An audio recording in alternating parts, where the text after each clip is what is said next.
Alright guys, TouchGrabber here today, recapping Week 3, Day 4 of the CWL Global Pro League. Before we get into it, I wanted to talk about the potential, well, apparent, gentleman's agreement on the Annihilator. If you watched the EUnited versus 100 Thieves match yesterday, you may have noticed that they didn't seem to be using the Annihilator specialist, and that is because apparently it has been gentleman's agreemented here, as Decimate mentions in his tweet right here, and you can pause it if you want to read these things in a little bit more detail here, but yeah, so supposedly Temp has also confirmed on stream that it has been gentleman's agreemented. Whether this is, so effectively what that means is that the pros just won't use it because they figure it's too strong or uncompetitive or etc, whatever. I generally thought the Annihilator was too strong. I think that's pretty obvious for most people how easy it is to use, and especially because it doesn't have you don't have to cock it back like you did in Black Ops 3, and also people can't fly, so it's super strong on the ground. It's not incredibly uncommon for people to hit all 6 shots. Now I had one idea of how to make the Annihilator less OP, and I thought that, I don't know if you guys have been playing one in the chamber lately,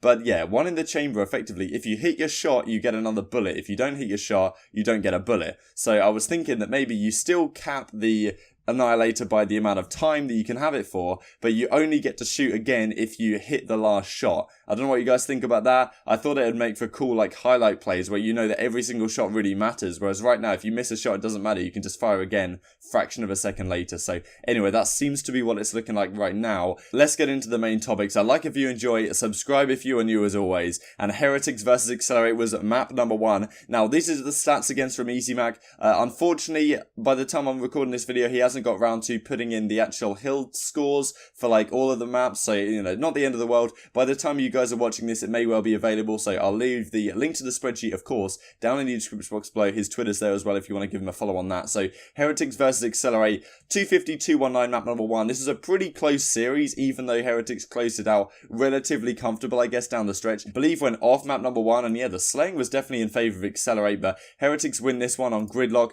Map number 2, the search and destroy, Heretics take it again, and this is the thing with Heretics right now, because the teams that I am predicting to win basically all of these series, except the ones with Denial in, because they're kind of a questionable team in terms of their overall strength, but the teams I'm predicting to win are generally the ones with the clutch factor, and Heretics have it right now. You can pretty much rely on them to win search and destroys when necessary, and you can see once again Excelerate just, one of their players going off, the rest of them really struggling here. Then map number 3, Heretics close it out in a 3-2 fashion, once again a very close map. So Excelerate, they win map 5 all the way with Envy, and they went map 5 with EUnited I believe yesterday. And yeah, Heretics take care of them 3-0, and Heretics are going to close out the division at the top of the league, which is, well, not the division, that close out week 3 at the top of the league. Incredibly impressive from the Spanish, and it's really great to see. So at the end of the series, this is the series scoreboard. Sucri, Journey, and Metals get EasyMax MVP awards, and yeah, Sucri really went off this series. As I said a couple of days ago, usually it tends to be Lucky and Journey that get most of the praise, maybe Metals as well actually, you can give him credit for sure, but Sucri has been one of their standout players I think over the last couple of years, and yeah, he's the AR player for the team, did really well today, and when he's firing on all cylinders it's very tough to compete. So this is the closeout to the final round of the control. BZ has the Annihilator, and yeah, well, maybe it's not so OP after all, huh? Yeah, so Maurice pulls out this War Machine, tries to get his best done as possible, but Metals with that War Machine of his own, and yeah, there's no chance for Excelerate to do anything about it, and they're just going to lock down this hill, no problem at all. Even number 9 in BZ's trying to get towards it, but yeah, he's got no teammate support. This game is done and dusted. Heretics take it. So the second series was a crazy one. Envy versus Denial, 250-246 map number 1. Just mind-blowing stuff. I'll show you a clip from this in a second. Huke, man, I don't know how you want to pronounce it, but this guy is something else right now. I think the stats from JP, before this series, Huke was at a 1.5 in hardpoint. The rest of his team, none of them were above a 1. It was just ridiculous stuff, and I'm sure the stats are very similar to that now, and I'll show you the stats from the entire course of the week at the end of this video. So I was seeing some discussion on Reddit about Huke being overrated a couple of weeks ago, and I think really the cause of that is that Envy as a team hasn't been doing incredibly well. But when you watch this guy play, it's pretty damn obvious that this guy is one of the most talented players in the game. 43 and 23 here, Apathy's 18 and 30, what am I seeing, man? Yeah, mind-blowing stuff from Huke, hard carrying his team to the hard points. See, once again here, look at the state of this scoreboard, man. It's just unbelievable stuff from what has he got to do. 6-5, Denial win the Search and Destroy to get themselves level and back in the series. Hook drops 12 kills, but, nothing you can do about that. Once again, his team's all negative apart from Assault as well. So, Denial played a pretty damn good Search and Destroy actually here. I think it was Breezy in particular making some impressive plays, put it that way. But EnVy closed out the series. It was a really, really close control. They win it 3-2. Arguably, this should have gone the other way. Hook goes 38 and 26, man. What can this guy not do? Obviously, it's against Denial, you could say a lower skill team, whatever. But these guys do have great gun skill on Denial. And if the likes of, Apathy is, really struggling to get kills against these guys, didn't have a great series again, then Hook doing what he's doing right now is unbelievable, especially with the SMG. This is like scump level numbers that we've seen from back in the day. So, yeah, unbelievable stuff. Map number 4. EnVy just whitewashed them. This is the kind of thing that can happen with a team like Denial, especially, the European teams in general, I feel like have always had this, issue where if they get tilted, they get on the back foot, might as well just call it a day at that point. And yeah, the fashion in which they lost the control was not going to bode well when they go into this 4th hardpoint. Hook didn't even need to do anything this map. Assault pretty much took over the game, and yeah, that was just a whitewash. So this is how EnVy closed it out towards the end. Hook's pushing through the back, the 200 HP in his back pocket. Nearly takes down Zeke as well, but gets shot down by Natche. But yeah, Silly's here to do some damage in the back. And yes, EnVy are trying to break this hardpoint on in. Denial's doing a decent job, but Aches pushing through the front, spamming the war machine, nearly kills himself. Does manage to pick up a kill with this. Once the trades come into effect though, they eventually favour EnVy because Hook wins this massive gunfight on the front. Why am I not surprised? Silly eventually gets into the hill with the Annihilator, and that pretty much spells disaster. Hook does get one, and yeah, once Breezy gets taken down with Annihilator, it pretty much calls it a day for Denial, and yeah, they couldn't really recover from there, even though they did have a couple close maps down the stretch. So the scoreboard right here is just unbelievable. Hook, as I said yesterday, that Jerd I think had 100 kills in their series. Hook has 109 in 4 maps. I don't know if that's a record or something, probably not, but like, that's the highest I've seen on these EasyMax scoreboards, like end of match stats anyway. 109 over 4 maps, man, that is mind-blowing. Just went off in the respawns, especially game 1 and game 3, like, I can't believe this guy, man. Silly had a pretty damn good series as well. Assault turned up towards the end. Impressive stuff, and yeah, Denial, once again, they can't quite find a victory, even though they do show pretty decent promise. Splyce Enigma 6. This series really showed that the teams in this division are very closely matched. I personally think this division is much more interesting to watch than Division A. I don't know if you guys feel the same. I feel like any team could pretty much win on whatever day. It basically just comes down to who clutches up when it matters here. So Splyce take map number 1. This was, I guess, relatively convincing. Temp had a fantastic map, but yeah, the slaying wasn't absurd. Aqua did really well though, and one of the things with Aqua is that he has been phenomenal in Search and Destroy. And again here in this map number 2, goes 11 and 7. Accuracy did very well as well. They closed it out in a 6-5.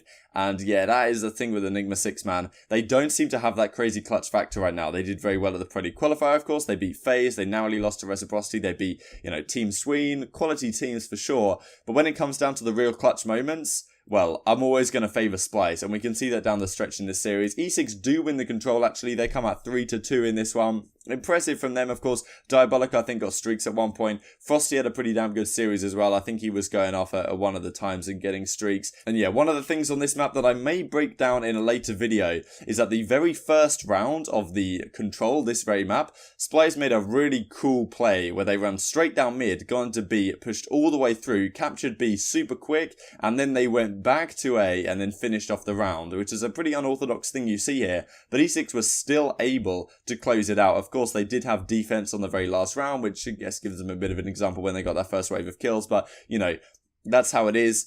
Splyce lose map number 3, but they close it out in map number 4. I honestly thought this was going map 5 at one point. This was a super close map once again, 250 to 230. And yes, Splyce, man, it's just that clutch factor when you need it. Looney had a pretty damn good series, but Aqua once again was the standout here. So these are the closing moments to that map number 4 when Splyce just about closes out. Here comes Judge with the grab slam, taking down 2, takes down the 3rd in just a second with the punch. And yeah, that pretty much spells the end because it's super hard to get into this hill here. Diabolic's got to try and wait for his team to push over. Splyce are about to tie the game up, and yeah, they can win it on this hard point right here. Diabolic is going to get his streaks out, or is going to get his war machine out. Nothing doing there. The only person he damages is himself. Finally takes down accuracy, but Temp's got his out as well, and yeah, it's just a specialist battle, as we tend to see.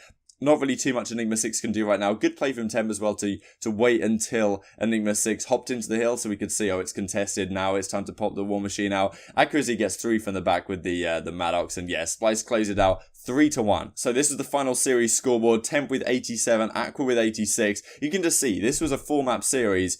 Diabolic has 91, Hook had 109. This is a series before. It's just mind-blowing stuff, man, how many kills that guy gets. But yeah, these are the overall scoreboard. Aqua gets the MVP, Temp the 3rd place. Diabolic had a pretty damn good series as well. And yeah, fair enough. This was the series of the day, no questions asked. 100 Thieves versus EUnited. What an unbelievable series. What an unbelievable turn of events. Seaside Hardpoint map number 1. You just knew how this was going. 100 Thieves took an early lead. They got streaks, I think. EUnited bring it back. They have a few good hills in a row. 100 Thieves bring it back, and then EUnited win the rotation all the way over to that last half point. It's almost anticlimactic at this point because you just know what's going to happen.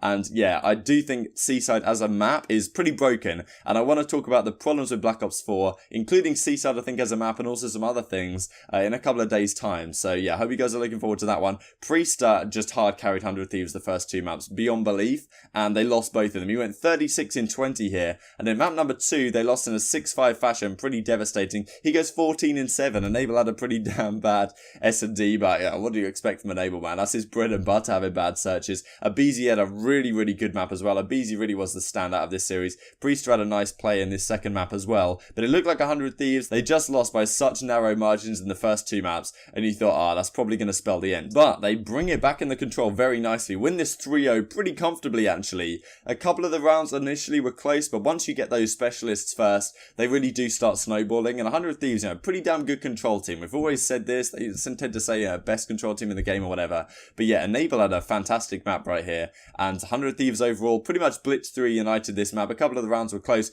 Jacob had a bad map, but Abizi once again just demolishing. And yeah, 100 Thieves take it home. Map 4 was incredibly close as well. 250-225 100 Thieves. They had a pretty early lead, I think. EUnited brought it back to some extent, but 100 Thieves closed it out, which is impressive composure. And when I saw that, I was like, damn, going into map 5, the reverse sweep is on. Maybe 100 Thieves will be able to pull it out the bag, but it didn't happen. Oh my word. This last round, I'll have to show you this round 10, where EUnited closed it out in just a second here, but 100 Thieves had this game on their plate. Kenny got streaks. On like round 3, he had full streaks, Sniper's Nest, like Hellstorm, Lightning, whatever. And they were up 3-1. How the hell do you lose that game 6-4? It's pretty mind-blowing. And yeah, they don't really get too much out of the streaks. EUnited adapt relatively well. And this final round should 100% have gone in the way of 100 Thieves. But EUnited somehow win it. So I'll just show you this right now. So before we get into that search and destroy, this is the end of the hard point here, with 100 Thieves up 242-223. But of course, the rotation is in favour of EUnited. And Abizi chilling here in the back. There's basically nothing you can do against this spot unless you have grapple and you can get all the way to the back. Because if you have grapple, actually, you can grapple behind where Abizi is now all the way to the left. But unfortunately, 100 Thieves didn't have that available on one of those players. Slasher's trying to get into the hard point. He's going to get cut down by a flying Claystar. And yeah, you know what's going to happen here. Priest is tagged up top. He has a fantastic map, as I say, 36-20, but it's nothing doing when you've got a War Machine shooting at you. That's the end of map 1. This is the final round. EUnited up 5-4. A bomb goes down for 100 Thieves. Slasher wins a big gunfight in mid-map onto Bristini. Clayster's trying to do his best to retake this one. JCap goes off in this last round or so. Priester invests the streak. Okay, and invests the grab slam, of course. And now it's a 4-2. There's no way you can lose this, right? 4v2, Abizi guns Octane from up top, but still, a 2 versus 3. The bomb is down on B. All you've got to do is back up. The 2 players on the side of EUnited, they don't really even have 200 health anymore. And they're pushing from this side. 20 seconds left. All you've got to do is chill, boys. You just got to chill out at the back. Priester's playing close head glitch, which I don't particularly mind. Why is he sliding at that and challenging, though? I will not understand. And with 12 seconds left, surely there's no chance you lose this, right? Literally 0 opportunity. But Abizi guns Priester super hard, and now it's Kenny left in a 1 versus 2. JCap somehow manages to slide to the bomb and get on it in time. Abizi wins another gunfight. That was honestly unbelievable from Abizi. The way he hit that slide off that little ledge there to kill Kenny was something else. And then, for some reason, MLG can't pan to this shot, assuming they have the defuse. But JCap literally got on it at about 7.6 or something. Look at their faces. Actually kind of funny that they chose this shot. And then they go to Kenny for some reason while they're celebrating. Whatever. Clace's celebration as well. So anyway, that was a hell of a final round. The way 100 Thieves threw that is mind-boggling. All they had to do is back up. Even Octane challenging that gunfight top mid was unbelievable, but really was the sign of the series that aBeZy was able to pop like 4 kills or something like he did to win the game. Just unbelievable. And this is the final scoreboard for the series. So aBeZy drops 99, just not quite making the 100 mark, but yeah, definitely the MVP of the series. Priester was unreal on 100 Thieves as well. He had a 1.3 over the course of the series.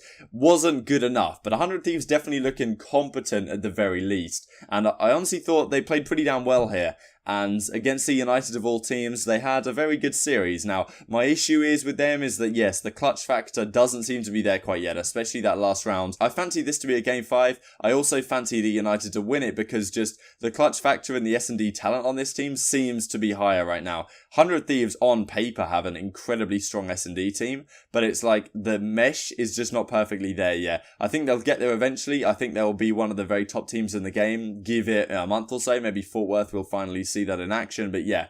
So that was that series, definitely the series of the day. Couple of things before I leave you for the day. Top 10 KDs in Division B after week 1. Hook has a 1.36. Look at all of this, man. Hook, RST's aBeZy, Priester is up there. And yeah, only Octane from the 100 Thieves lineup is also here as well. You have Looney, Temp and Aqua down here. And yeah, Journey and Lucky as well off that Heretics squad. Not really surprising though when you look at these standings for Division B right now. Heretics, Splyce, EUnited EnVy, 100 Thieves, Excelerate, Enigma 6 and Denial. Now, Denial is, this isn't particularly surprising. I guess Heretics is definitely a surprise being at the top, but then again, they've played 4 series. They beat EUnited in a game 5. Could have gone the other way. EUnited could have been on top, but yeah, Heretics showing a great bunch of form here. Splyce have a 9-3 map count, even though so many of them, those maps have been super close. So whether that will come back to bite them long term and whether they won't be able to clutch up as much, and we'll have to see down the line. But 100 Thieves had a pretty damn decent week as well, even though they lost tough series to Splyce and EUnited. So you can't really blame them too much for that. EnVy looking solid but not fantastic, and well, we'll have to see how this develops into future weeks. So like if you enjoyed, subscribe if you're new. Thank you guys so much for watching as always, and I'll see you next time.